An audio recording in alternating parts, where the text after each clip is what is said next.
My name is Gren and I work at League, heading up the growth department there. Growth is a term that I actually really don't think everyone fully understands. I think it's tossed around quite a bit and has many different meanings. For you, what does that term growth mean?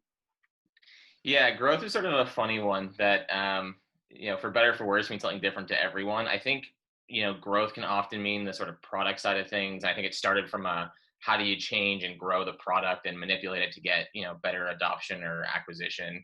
I think it can often mean sort of a classic demand generation or lead generation or user acquisition type thing.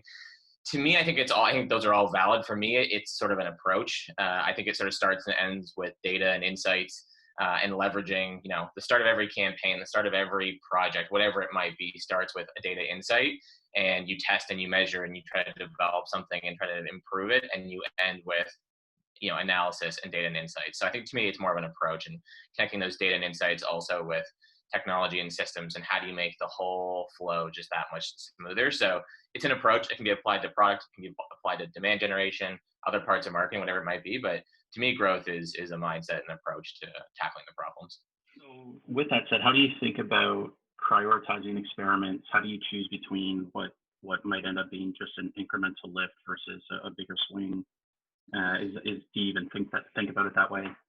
Walk me through that. Yeah, it's an interesting question where I don't think so much in terms of priorities of how do I pick the best thing to do next, and I more have rules of things not to do. And so my sort of philosophy on this is don't waste time. Every day you could be doing something. So don't just, say, okay, I'm going to build for this big experiment and I'm not going to have anything running, or I'm not going to be doing any sort of testing in the next 3 weeks or 3 months as I build up towards this bigger thing. I think it's really important to have something going at all times.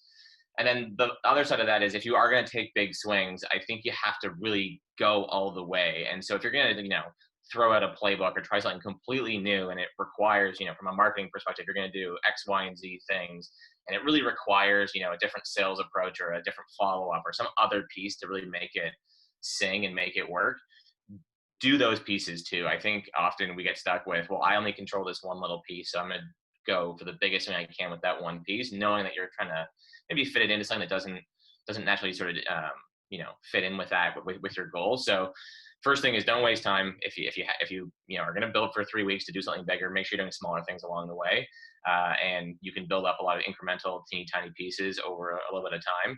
And the second thing is, if you're going to go big, do it all the way. Make sure you're working with your counterparts in product or sales or whoever it might be to make sure it fits completely. Because I think you'll see the maximum impact there, as opposed to doing your piece and it just sort of falling flat because it didn't really fit the rest of the process. For anyone that is interested in getting into more of a growth focused role, very much focused on revenue, what would you suggest to them? And when you're hiring, what do you look for in people? Yeah, this is a good question, because I came into growth not starting from pure growth. I came from like a very classic marketing background, which I think a lot of people would sort of say is, an easier way to get into growth, but not necessarily a direct line. So I think one thing that is interesting about growth to me is, I think everybody, no matter how far into your career you are, how senior you might be within growth, I think a person who fits in well understands both the micro and the macro. So do you understand the day-to-day tasks you have to do to ladder up to get to the bigger objective? And do you understand how that bigger objective fits into sort of the massive roadmap? I think a lot of, traditional departments do that sort of by hierarchy. So if you're sort of junior or entry level, you're focusing on those day-to-day tasks. And if you're a director or a VP, you're focusing on that roadmap. I think growth people need to be able to understand both at all times. And so, if I'm hiring someone or if I'm interviewing someone, I want to understand that they understand, I want to see that they understand both the micro side and the macro. They understand how to do this day-to-day data hygiene and those little tasks, or getting an email done or getting ads live, and how that fits into not just, accomplishing that one task, but how that fits into the roadmap of how you're going to progress things over time, or what, the testing framework is, or how the approach might develop over time. And show that you're taking a data first approach to your problems and whatever you do right now. So show that you're going to test and learn, and you weren't satisfied with just one piece of success, that you want to build on it. I think that applies across departments and across disciplines. And so, that's the mindset, that's the approach that I like. So show it to me in whatever you're doing now. And if you don't have it in work, show me you're doing it on for some sort of side project that you like, or some sort of hobby of yours of how you're trying to show improvements. I think, all experience is relevant and appropriate. Show me that you know how to apply those types of skills. Cool. And then lastly, any book or any resources that you recommend for people that want to get into the space?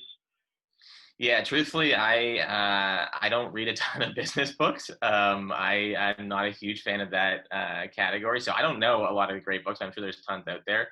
I've always taken sort of courses or classes or try to get my feet wet in some capacity.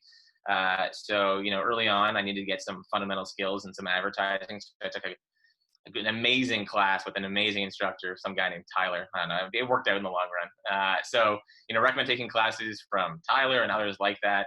Sarah Stockdale runs an amazing program called Grow Class, which I would recommend. She's amazing, and the people she's had speak for her at those things are excellent, top-notch people in the industry. So, Tyler's class or Sarah's program, Grow Class, all amazing options.